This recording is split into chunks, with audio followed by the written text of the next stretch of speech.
नमस्कार, एस्ट्रो तक में आप सबका बहुत बहुत स्वागत है। मैं हूं प्रवीण मिश्र।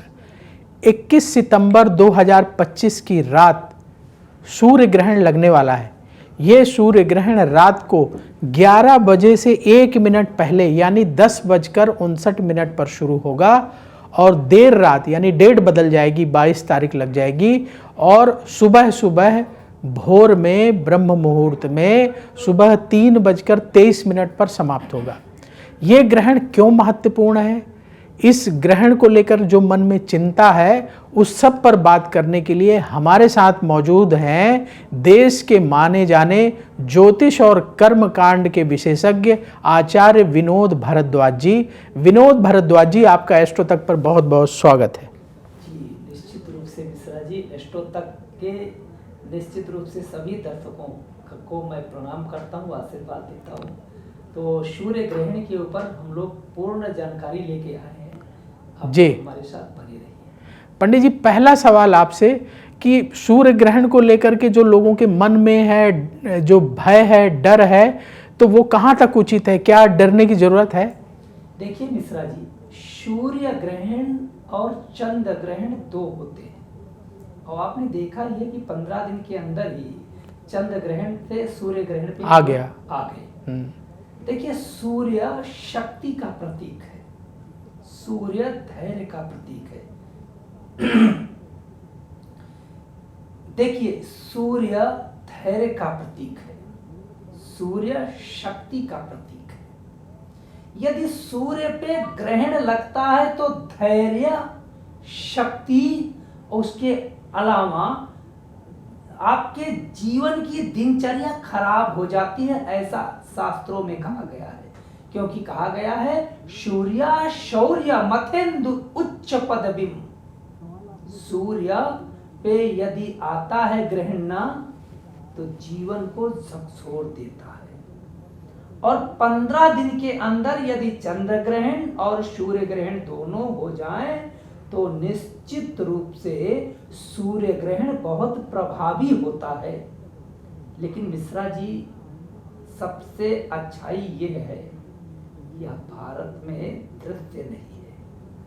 देखिए मिश्रा जी, दृश्य नहीं है लेकिन सूर्य तो एक ही है। शास्त्रों में कहा गया है जहां जहां सूर्य ग्रहण की किरण पड़ती है वहां वहां उसका सूतक पातक दोष होता है, वहां के वायुमंडल को प्रभावित करता है। लेकिन कुछ परिस्थितियां मिश्रा जी ऐसी हैं कि सूर्य ग्रहण होने पर यदि गर्भ अवस्था में कोई स्त्री है तो उसके लिए बहुत मुश्किल स्थिति बन जाती है। कुछ लोग मानते हैं, कुछ लोग नहीं मानते हैं, लेकिन देखा जाता है और गर्भवती महिलाएं इस पे ध्यान भी देती हैं। तो सूर्य ग्रहण के समय गर्भवती महिलाओं को कैसे रहना है, कैसे गर्भ रक्षा का यत्न करें, अपने गर्भ की रक्षा कैसे करें। सूर्य ग्रहण के दौरान गर्भवती महिलाएं क्या करें, क्योंकि सूर्य का मतलब सुत, आपकी संतान, वह आपकी जो संतान है वह श्रेष्ठ बुद्धि, श्रेष्ठ दिमाग की संपन्न हो। क्योंकि ग्रहण केवल अशुभ नहीं है, ग्रहण शुभता को भी देता है। यदि गर्भवती स्त्रियां, मैं आगे कार्यक्रम में बताने जा रहा हूं कि वो यह एक कार्य कर लेना तो उनका सुत, उनकी संतान स्ट्रॉन्ग होगी, बुद्धि से, मन से, शरीर से। क्योंकि इसमें अंग विकार उत्पन्न होता है, वह अंग विकार समाप्त होकर के बुद्धि में निश्चित रूप से कुशाग्रता, बुद्धि में पैनापन निश्चित रूप से होता है मिश्रा जी। जी, तो पंडित जी, अभी चंद्र ग्रहण पड़ा था और अब सूर्य ग्रहण आ गया और इन 15 दिनों में हमने देखा कि भारत में तो बाढ़ का प्रकोप दिखाई दिया, बहुत सारे लोगों का नुकसान हुआ बाढ़ से और हमारी जनता परेशान हुई। जिन इलाकों में बाढ़ आया बहुत सारी परेशानी देखने को मिली। नेपाल में परेशानी चल रही है और भी देशों में परेशानी चल रही है। तो क्या ये जैसे चंद्र ग्रहण का प्रभाव देखने को मिला, तो क्या सूर्य ग्रहण भी आगे आने वाले समय में कोई विशेष असर डालने वाला है? देखिए मिश्रा जी, आपने बहुत इम्पोर्टेंट प्रश्न किया है, क्योंकि चंद्रमा मन का कारक होता है, सूर्य ताकत का कारक होता है, शौर्य का कारक होता है। मन पे ग्रहण लग गया तो अराजकता फैलती है। जब मन अव्यवस्थित होता है तो व्यक्ति किम कर्तव्य विमूढ़ होकर के ऐसे ऐसे कार्यों को कर बैठता है जिससे राजनैतिक, सामाजिक, गृहस्थ अस्थिरता का दौर निश्चित रूप से होना प्रारंभ हो जाता है। और 15 दिन में सूर्य ग्रहण हो जाए तो शक्ति का दुरुपयोग होता है। और ये मिश्रा जी देखिएगा, भारत में भी देखने को मिलेगा, लेकिन जहां जहां यह सूर्य ग्रहण का प्रभाव है उन देशों में राजनैतिक अस्थिरता आपको देखने को मिलेगी। साथ ही साथ युद्ध जैसा माहौल भी दिख सकता है। राजनैतिक सत्ता में दिक्कतें, उलट पुलट की स्थितियां बन सकती हैं, ऐसा ज्योतिष का सिद्धांत है, ज्योतिष का मत है। देखिए, इसी बात को हम आगे ले चलते हैं, क्योंकि हमारे अड़ोस पड़ोस में, जैसे कि नेपाल अभी बिल्कुल जल्दी में हुआ, चंद्र ग्रहण होते ही वहां के लोगों के मन मस्तिष्क में उसका प्रभाव व्याप्त हो गया। एक छोटा सा आंदोलन एक तरह से विकट अग्निहोत्र की तरह उत्पन्न होता है और सारे राजनेताओं को धाराशाही करते हुए नेपाल में अस्त व्यस्तता बन जाती है। तो इसी तरीके से ये सूर्य ग्रहण, चंद्र ग्रहण 15 दिन के अंदर जो हुआ है, ये पूरे विश्व के लिए अस्थिरता का प्रतीक है। और 1 महीना, क्योंकि सूर्य का जो प्रभाव है वो 1 महीने तक ज्यादा अव्यवस्थित करता है। तो एक महीने तक बहुत सावधान रहने की आवश्यकता है, पंडित जी का कहना ये। और हम अपने दर्शकों को बता दें कि ये जो ग्रहण है न्यूजीलैंड में दिखाई देगा, फिजी में दिखाई देगा, ऑस्ट्रेलिया में दिखाई देगा। तो पंडित जी, जो लोग हमारे भारत के रहने वाले हैं और इन देशों में रह रहे हैं जहां ये ग्रहण दिखाई देगा, तो उन्हें क्या विशेष सावधानी बरतनी चाहिए? जी, निश्चित रूप से सबसे पहले हम अपने पीछे वाली बात पे आते हैं, गर्भस्थ स्त्री। क्योंकि नई संतान जो हमारे जीवन को पुनीत करने आ रही है, जो एक सुंदर सा एहसास दिलाने आ रही है, कहीं सूर्य का प्रभाव उस भ्रूण को ना पड़ जाए। ये उन गर्भवती महिलाओं को विशेष ध्यान देने की आवश्यकता है। क्योंकि चंद्र ग्रहण, सूर्य ग्रहण 15 दिन में हुआ है, तो हमारी धार्मिक मान्यता ऐसी है कि सूर्य ग्रहण को नंगी आंखों से न देखा जाए।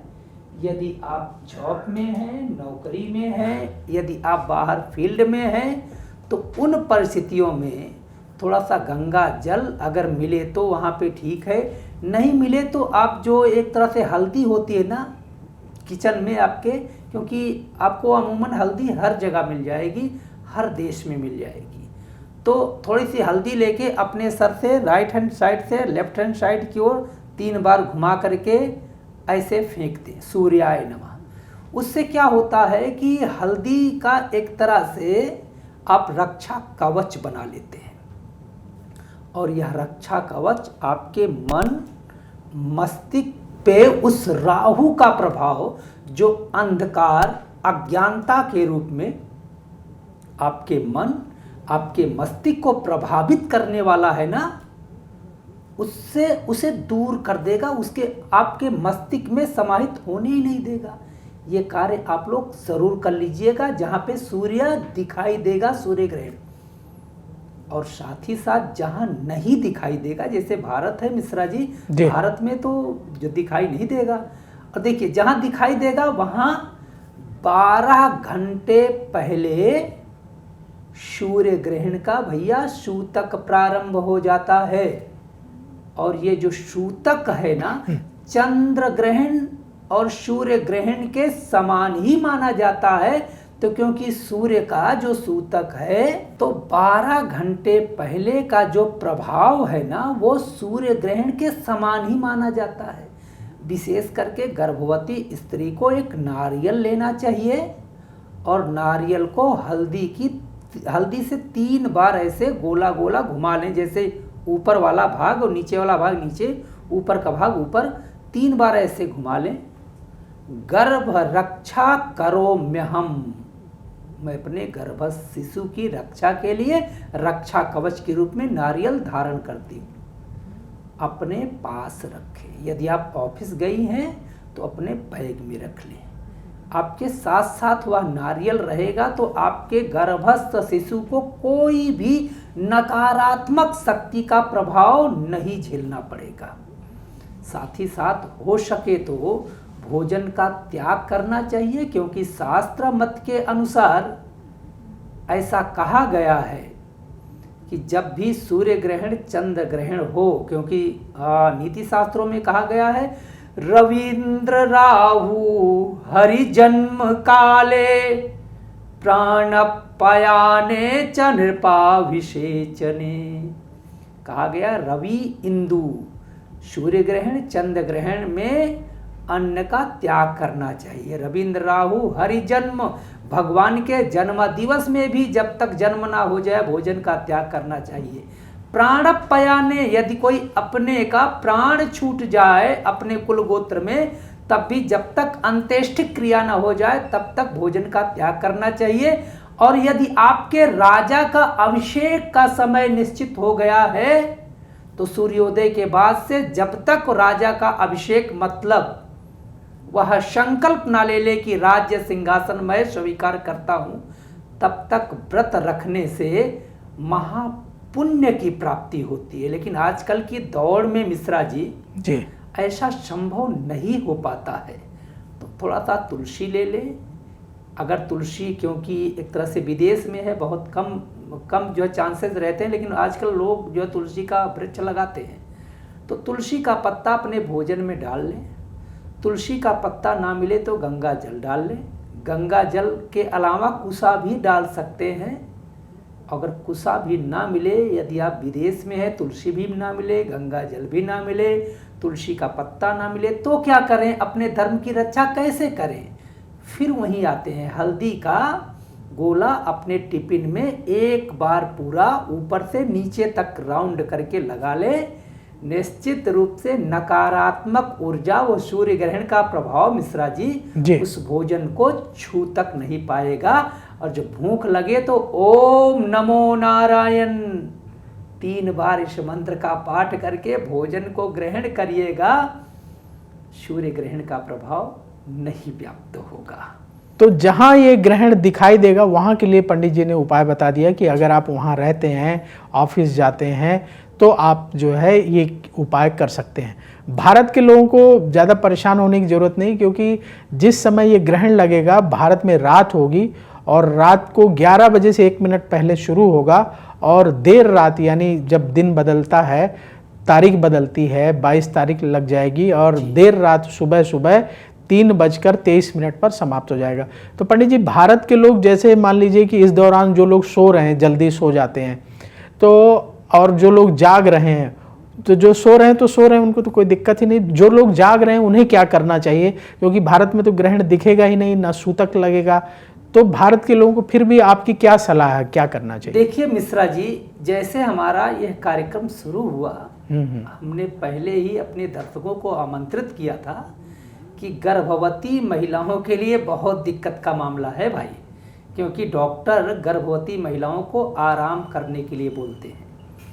गांव देश में ऐसी मान्यता है कि गर्भवती महिला यदि सो जाएगी तो उसका भ्रूण निश्चित रूप से सूर्य ग्रहण से ग्रसित हो सकता है। तो पहले तो इस शंका का समाधान करें, अन्यथा हमारी माताएं जो एक तरह से गर्भवती हैं, बहनें गर्भवती हैं, वो क्या सो सकती हैं या नहीं सो सकती हैं, इस विषय पे बात करेंगे, फिर और बात करेंगे मिश्रा जी। देखिए, क्योंकि सूर्य ग्रहण भारत में है नहीं, तो सूतक पातक का दोष तो है नहीं। आप निश्चित रूप से सूतक ना मनाएं। जब से सूर्य ग्रहण शुरू हो, जागने का प्रयास बिल्कुल नहीं करना है। हाँ, एक कार्य करेंगे, सोने के पहले या जब सूर्य ग्रहण शुरू हो वहाँ से जैसे आप हल्दी का एक तरह से गोला बनाएं या शुद्ध गाय का गोबर हो तो उससे अपने पेट पे ऐसे एक गोला बना लें। ये आपका गर्भ रक्षा यंत्र हो जाता है। गोबर नहीं मिलता है आजकल, गोबर बहुत अव्यवस्थित हो गया है। गाय अन्न खाने लगी तो थोड़ा सा बदबू हो गया है गोबर में, तो क्या करें, तो वही हल्दी का गोला बनाएं। हल्दी ना मिले तो गेरू का गोला बना लें। गेरू आप समझ रहे होंगे, लाल लाल होता है ना, जैसे बहुत ज़्यादा हमारे उस पर शरीर पे कुछ वो हो जाता है तो लगाते हैं तो थोड़ा ठंडा होता है। तो उसको लगा करके भगवान नारायण से निवेदन करें कि प्रभु आप अपने चक्र से उस राहु नामक दैत्य जो सूर्य पे एक तरह से ग्रहण लगाया है, हमारे जातक के ऊपर ग्रहण न लगाए, आप मेरी रक्षा करें। तो भगवान विष्णु का चक्र आपके गर्भस्थ शिशु की रक्षा करेगा। देखिए, शास्त्रों में कहा गया है कि कोई भी जब ग्रहण लगे तो उस समय एक तरह से भगवान के नाम का कीर्तन, जप, यज्ञ, यज्ञ का मतलब धार्मिक यज्ञ नहीं, यज्ञ के कई प्रकार हैं, मैं आगे आपको जानकारी दूंगा।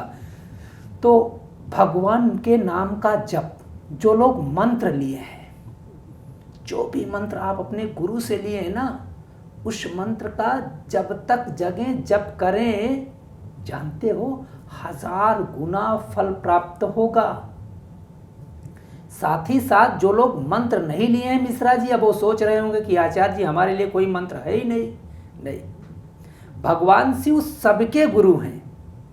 स्त्रियां शिवाय नमः और पुरुष ओम नमः शिवाय का जप करके देखिएगा ना, ये ऐसी बेला है सूर्य ग्रहण की, इसमें जप करने से मतलब माले पे नहीं जप करना है, मन में ही करना है, जितना कर सको।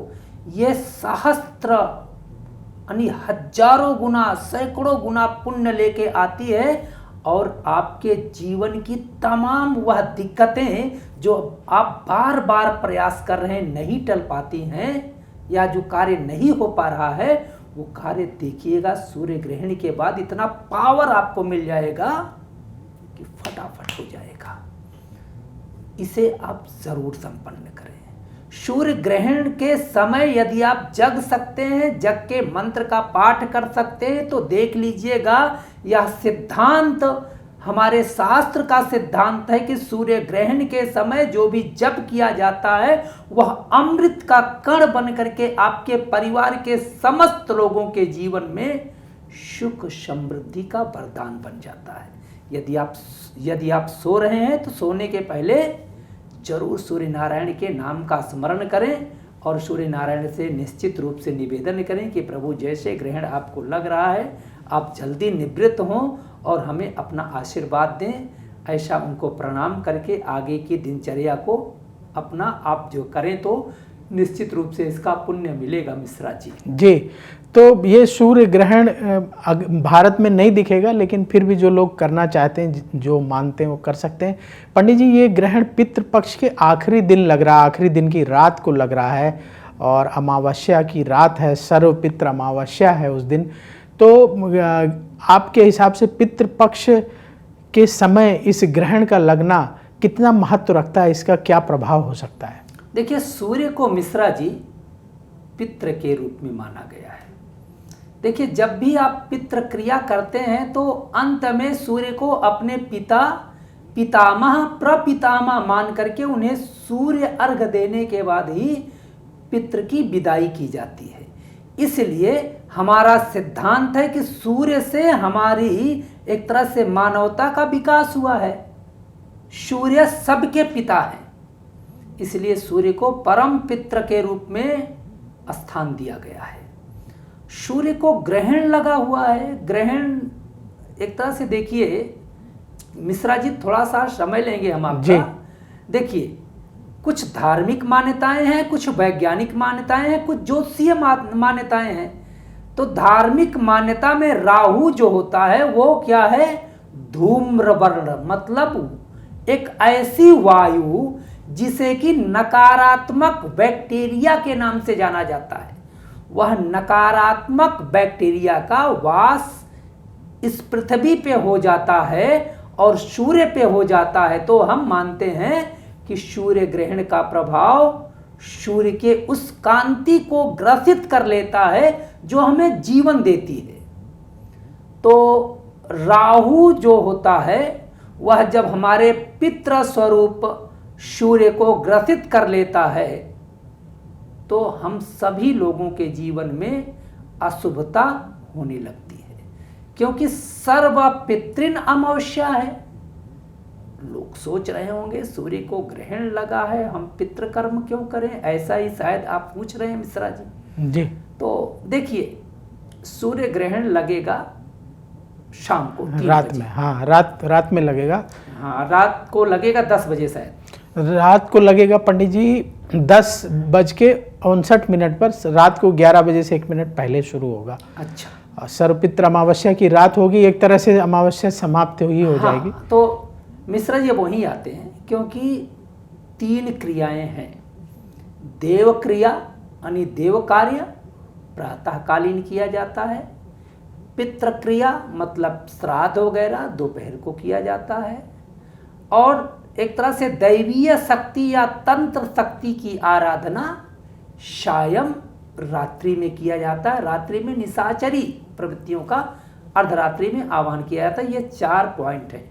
तो क्योंकि आप मध्याह्न के समय तक अपनी पितृ क्रिया को संपूर्ण कर लेंगे तो निश्चित रूप से आपके पितृ के क्रिया में सूर्य का कोई भी दिक्कत नहीं होगी।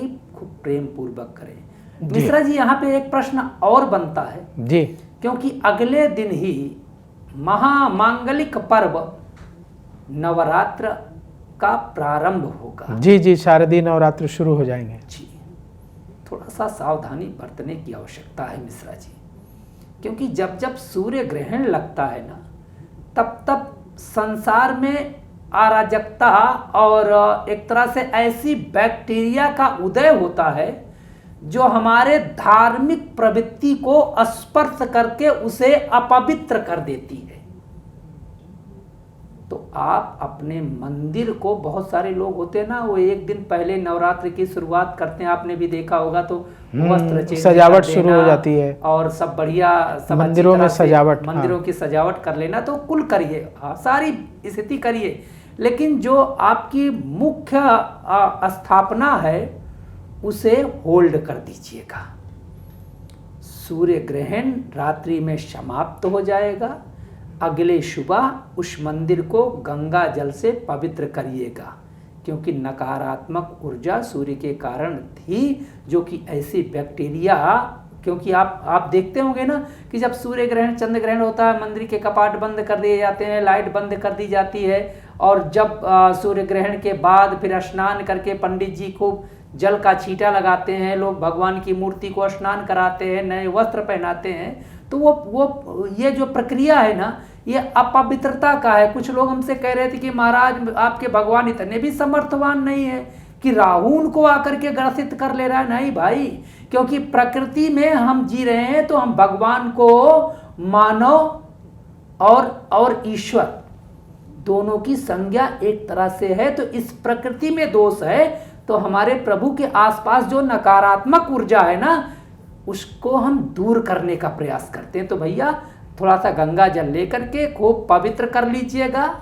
फिर भगवान को नया वस्त्र उस समय पवित्रीकरण के बाद रखिएगा। दुर्गा माता की स्थापना उस नए वस्त्र पे रखिएगा जो तुरंत आपने किया है। कलश स्थापना के लिए बालू वगैरह जो है, जो जौ वगैरह है, सब पे गंगा जल का छींटा करके फिर स्थापना करिएगा। जो भी आपके पूजा की सामग्री आप ला करके रख लिए हैं पहले से, उस पे गंगा जल डाल करके पवित्र करिएगा, ताकि नकारात्मक ऊर्जा हटे। ये बहुत ध्यान देने की आवश्यकता है, क्योंकि सूर्य ग्रहण का प्रभाव नवरात्रि में स्थापना पे भी हो सकता है। तो अगर इन सब चीज़ों का ध्यान रखेंगे तो निश्चित रूप से नवरात्रि का परम पवित्र पावन पुनीत फल आपके पूरे परिवार को प्राप्त होगी मिश्रा जी। जी, तो पंडित जी ने बड़े विस्तार से समझाया कि आपको क्या करना है, क्योंकि अगले दिन से नवरात्रि भी शुरू हो रही है, तो किन बातों का विशेष ख्याल रखना चाहिए। पंडित जी, ऐसा कहा जाता है कि ग्रहण के बाद दान अवश्य करना चाहिए। तो सूर्य ग्रहण जब बीत जाएगा, अगले दिन से नवरात्र शुरू होगी, तो लोग देवी की उपासना करेंगे, तो दान क्या करना चाहिए ताकि विशेष पुण्य की प्राप्ति हो? भारत के हिसाब से क्योंकि रात का समय होगा, तो सुबह उठ करके ही दान करना क्या उचित है? देखिए, एक चीज़ जो नोट करिएगा मिश्रा जी, और आपके माध्यम से आप बहुत ही एक तरह विद्वान हैं, एक एक प्रश्न को ऐसे ढंग से आप संपन्न कर रहे हैं कि ताकि हमारे इष्टों तक परिवार को कोई संशय रह ही न जाए। और निश्चित रूप से इष्टों तक के माध्यम से आप सभी लोगों को हर चीज़ें प्राप्त होती हैं, जो भी धार्मिक, ज्योतिषीय या कोई भी धर्म से जुड़ी हुई छोटी से छोटी जानकारी होती है। मिश्रा जी अच्छे से अच्छे आचार्यों को ले आकर के आपके साथ हाजिर करते हैं और आपके मन के संशय को दूर कराते हैं। तो देखिए, बहुत ही सुंदर सुंदर प्रश्नों का चयन किया इन्होंने।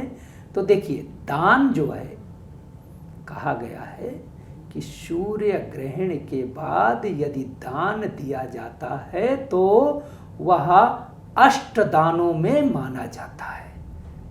एक यज्ञ के समान, जैसे कोई यज्ञ आप संपन्न करें ना, नवचंडी, सहस्रचंडी, लक्षचंडी, उन यज्ञों के सदृश आपका दान माना जाता है। लेकिन फिलहाल सूर्य भारत में दिखेगा नहीं तो इतना ज़्यादा प्रभाव है नहीं। लेकिन एक चीज़ नोट करिएगा, नवरात्रि का जो प्रारंभ है ना, यदि आप दान करके करेंगे अन्नदान, तो निश्चित रूप से दोनों का फल मिलेगा।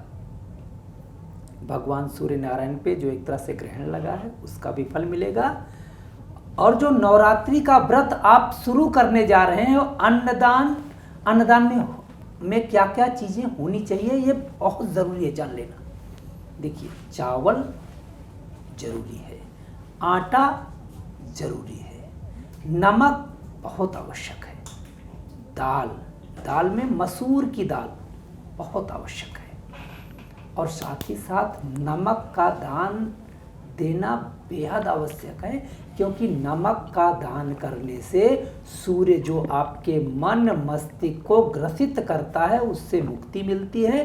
नमक का दान व्यक्ति के घर में जो तमाम नकारात्मक परिस्थितियां हैं उसे दूर करके सकारात्मक और पौष्टिक स्थितियों की ओर लेकर के जाता है। तो यह दान आप ज़रूर कर लें, दोनों प्रकार से आपको लाभ मिलेगा। मैं तो ऐसा कहूँगा, दोनों हाथ में आपके लड्डू है, तो दोनों हाथ का लड्डू मतलब वो पुण्य रूपी फल दोनों हाथों में है। तो आप जरूर अन्नदान करें और इस सूर्य ग्रहण और नवरात्रि के संयुक्त पुण्य को आप अपने घर में बिखेरें। जी, बहुत बढ़िया पंडित जी ने बता दिया आपको दान क्या करना है, कौन सी चीज़ें जरूरी हैं। पंडित जी, आपने सूर्य ग्रहण के बारे में इतनी महत्वपूर्ण जानकारी हमारे दर्शकों को दी। सूर्य ग्रहण के दौरान क्या करना चाहिए, क्या नहीं करना चाहिए, ये भी विस्तार से बताया। इसके लिए आपका बहुत बहुत धन्यवाद। और एस्ट्रो तक पर आप लोग बने रहिए।